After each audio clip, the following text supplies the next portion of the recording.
Check 1 2. Nice. I wasn't cut out for this. I was cut out for discussions at the park.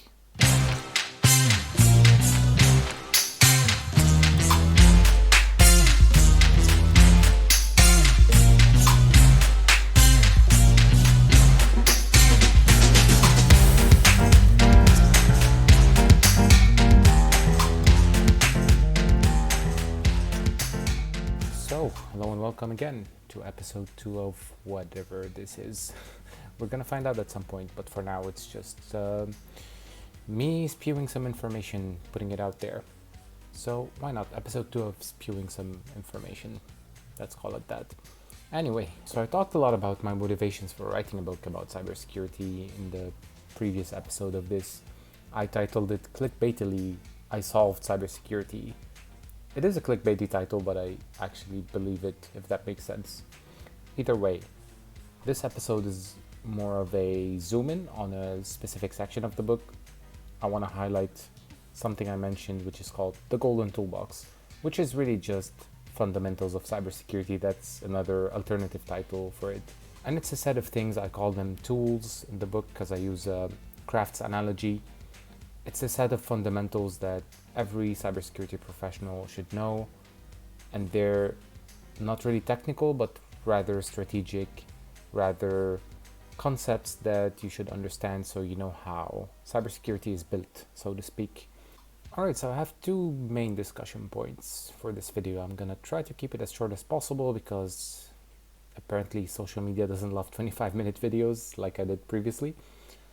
So the first thing is, what are those pillars, those fundamentals? What are the tools in our golden toolbox? And I have exactly 5 discussion points there, and I'll try to keep it very brief for each of them, but I'll at least introduce them. And I may or may not read something from the book like I did in the previous video. We're gonna find out as I edit this. And the second discussion point is gonna be, okay, we understand the individual components. How do we chain them together to build this machine that takes us from A to B, or more accurately from 0, we have no idea what we're doing with cybersecurity, to some steady state, hopefully 100, realistically maybe more like 95. 90 to 95 is a great score. But yeah, steady state where security is stable. We have a running steady state program that we can present the value of in a real mundane way, without resorting to things that are too abstract and too weird to understand, because security is already a little bit nebulous for a lot of other stakeholders, even in tech. So imagine how it is outside of tech. Right, so what are the tools? I have a chapter dedicated to each one in this section dedicated to the golden toolbox. So we have asset management, risk management, understanding requirements, designing controls, metrics and goal setting. So 5 things. So those 5 tools, I make analogies, and they're not arbitrary. I explain each analogy in each chapter. So for example, I call asset management the hammer. I call risk management the saw. I call understanding requirements the workbench. Designing controls is the crafted product. And metrics and goal setting are the wrench. So the first concept I introduce is asset management. I like to start with it because not understanding what the asset landscape you're working with constitutes a huge problem, and you just don't understand what you're protecting, and therefore any further discussions are a little bit obsolete. So we can talk about cybersecurity concepts in general, like for example, people like to mention the CIA triad. That's not the government agency from the USA, but rather confidentiality, integrity, and availability. That's really cool and all, but what does confidentiality mean if I don't understand what it applies to? So let's say confidentiality, great, but then there's specifics of the asset that we're working with. For example, let's say we're a call center, that's our business, for example. What does confidentiality mean for the call center? Well, there's customer data. All right, where is this customer data stored? We have a CRM system. Amazing. Okay, we're talking assets, specifics. Security of the CRM system, depending on the vendor, depending on what the solution is, we can talk specifics. Okay, what are we going to do exactly? So that's the value of asset management, being specific, being accurate with your security measures. Because I can tell you, well, protect your customer data, and you're going to look at me and say, whatever the hell that means. All right, crazy security person, thank you for nothing, I guess. So there you go. Being specific is the value of asset management. And there's also a lot of satellite controls around this, which are related to what data you collect about the assets themselves in your system. So you need to know a few things so that you can secure assets through a whole life cycle, not just when they're being used in action. That's a detail that you can find in the book. I'm not going to get into too many details right now. Like, the point is not to present the whole system in a 10-minute video, but rather just a quick introduction so that you can gauge the value of the formula for yourself. The second thing is huge, actually. It's risk management. I give the analogy with the saw in this book because you're kind of using risk management to chisel the big pieces or to cut the big pieces in your system. I give the analogy between risk management and the saw in this book because you're kind of using it to cut accurately or as accurately as possible where you need to. So just like the saw helps you say, all right, this is the piece of plywood I want to use, and I'm gonna just say, okay, this is what I need.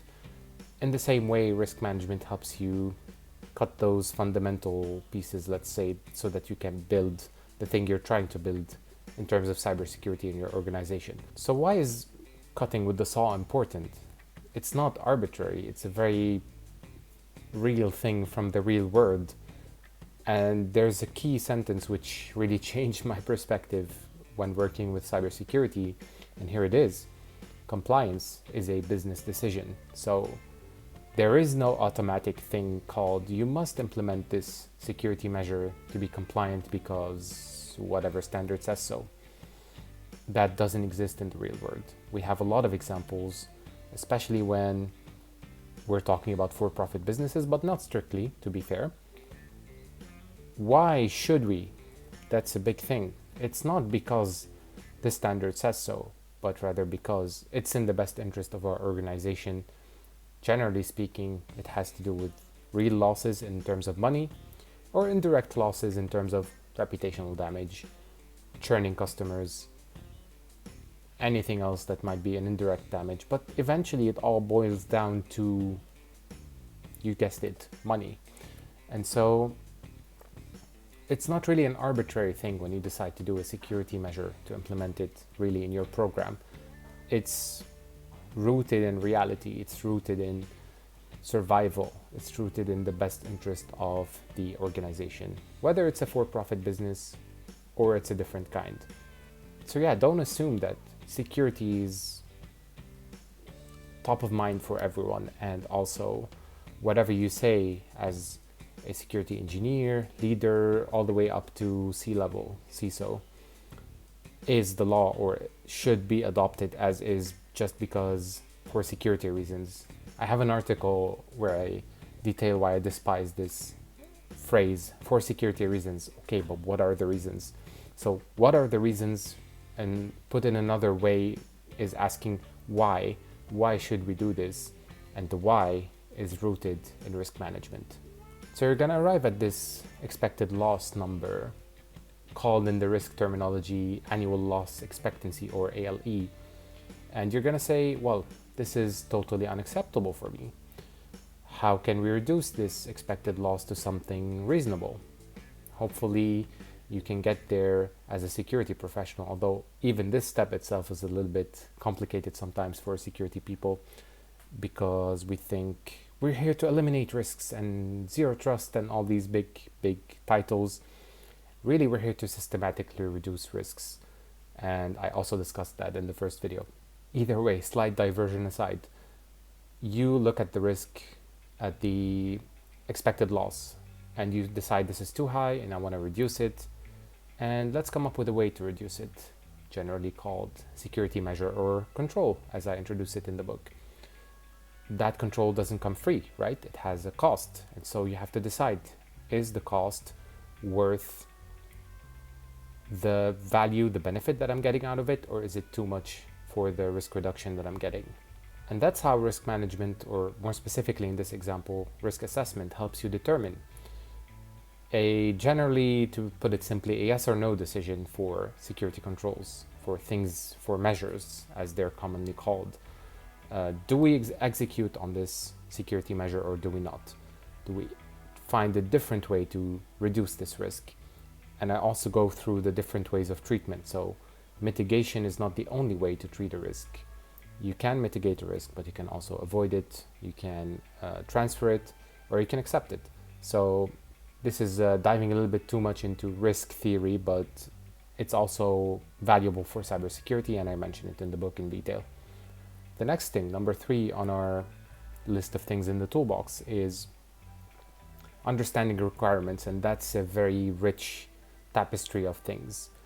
Within those requirements, there's the culture of the organization. So are we a risk-averse or risk-happy, quote-unquote, organization? That's one of the dimensions of culture. There are others, but that's the most important one for security. Within the requirements as well is what industry are we in? Who are our customers?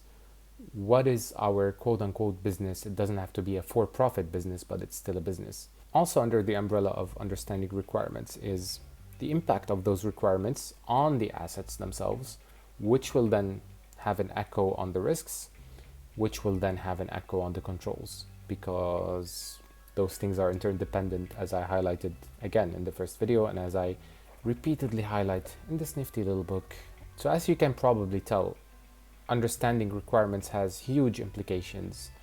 It has echoes in asset management, in risk management, specifically for asset management, what types of assets you need and what types of assets you need to introduce to protect those initial assets. Now, that's a little bit of a detail, but it's important.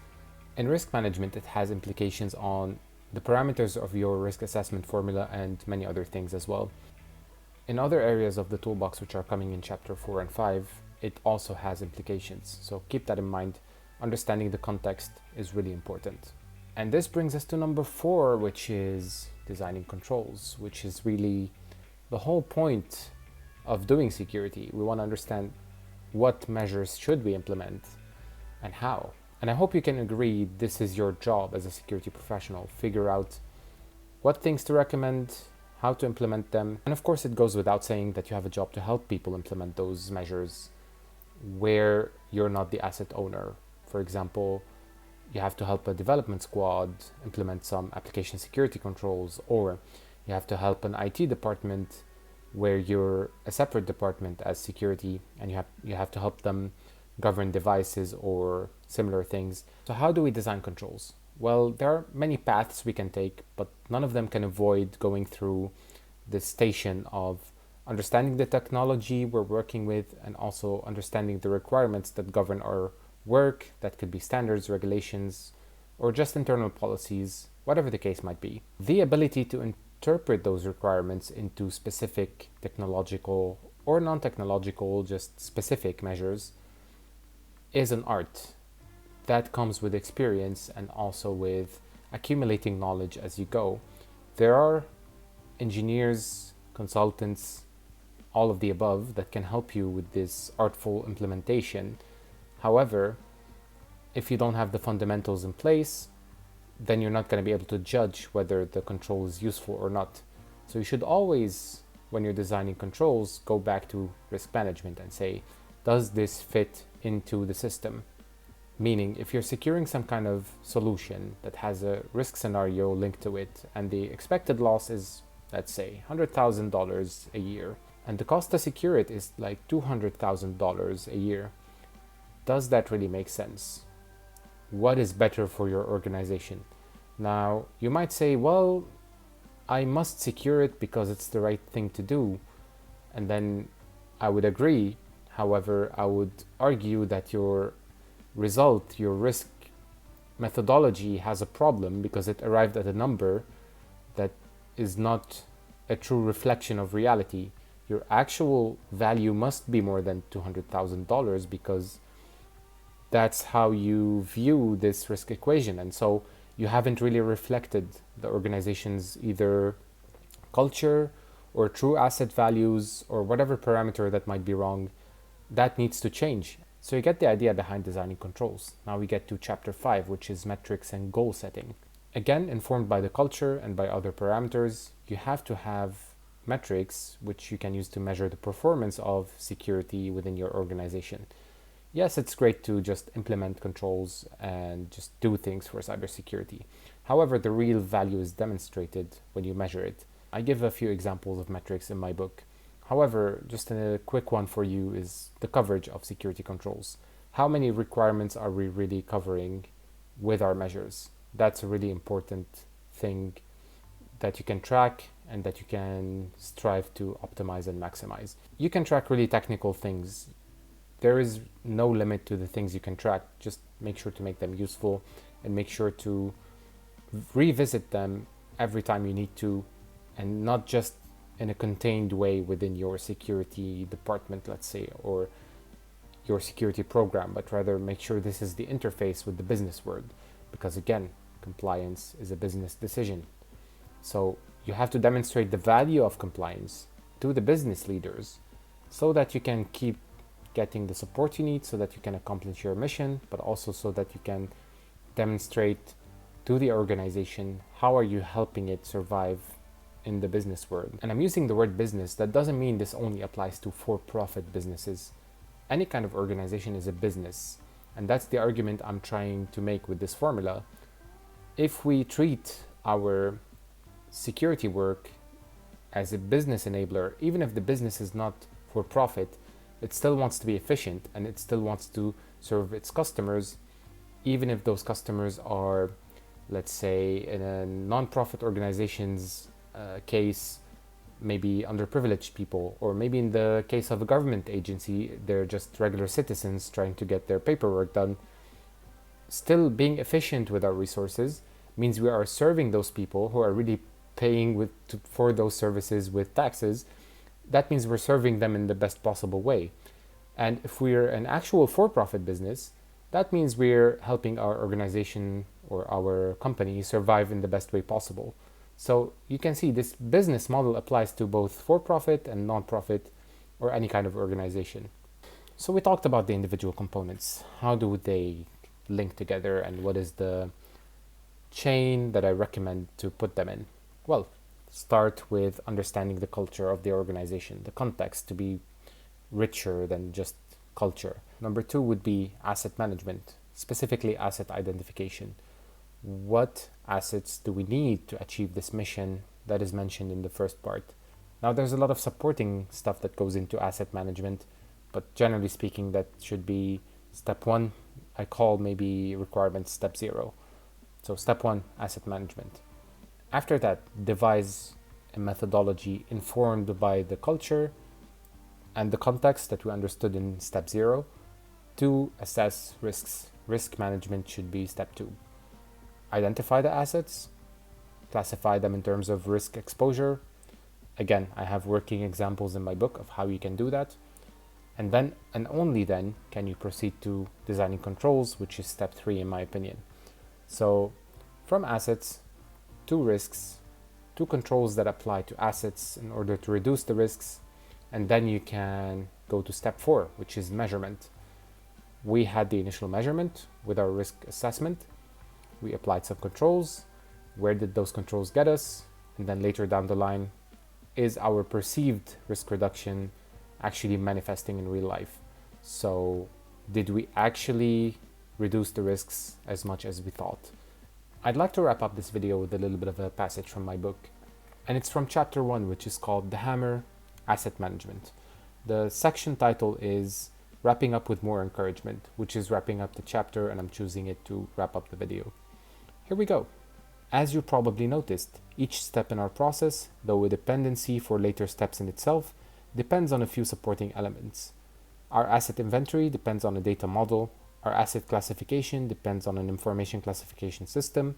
Our asset valuation on a methodology, and our asset management framework on a well-defined asset lifecycle, complete with all sorts of procedures from acceptable use to change management and decommissioning. If we start building our program from the bottom up and we understand those dependencies, which hopefully after reading this book you will, then we're off to a great start. Asset management is a crucial dependency for a whole lot of steps in our program, and that's why we started with it as a first step. You already can tell how asset inventories can facilitate and enable a lot of security work down the line. As for asset classification and valuation, this effect will become blatantly apparent in the very next chapter where we discuss risk management. If this is a lot of information coming your way, I unironically recommend taking notes. You might come back to them later and be glad you took them. I understand that the details are painfully numerous, but stick with it and the process shall reward you. So what is my point here? My point with this little passage is that systematic work is very rewarding in the long run, and I really recommend it. So can you do security without the golden toolbox? Absolutely. It will be very inefficient, so a waste of resources. It will be hard to communicate, and it will be hard to show the value of your security program. However, it's still possible. But efficiency has a lot of value in itself. I mean, that goes without saying, but sometimes in security we have this little bit of a, I don't know what to call it, it's a little bit of a God complex where security above all, and it's the most important thing, and that is not true. That's the conclusion I'm trying to get you to arrive at. You're not that important. Rather, you have the onus to show your importance to the organization just like any other function, and you should understand that, and I have a formula for you to follow in order to accomplish that. I'm not just telling you you should do things differently, but I'm showing you how you can do them differently, and I'm telling you it's something I've tried, and I've tried very successfully.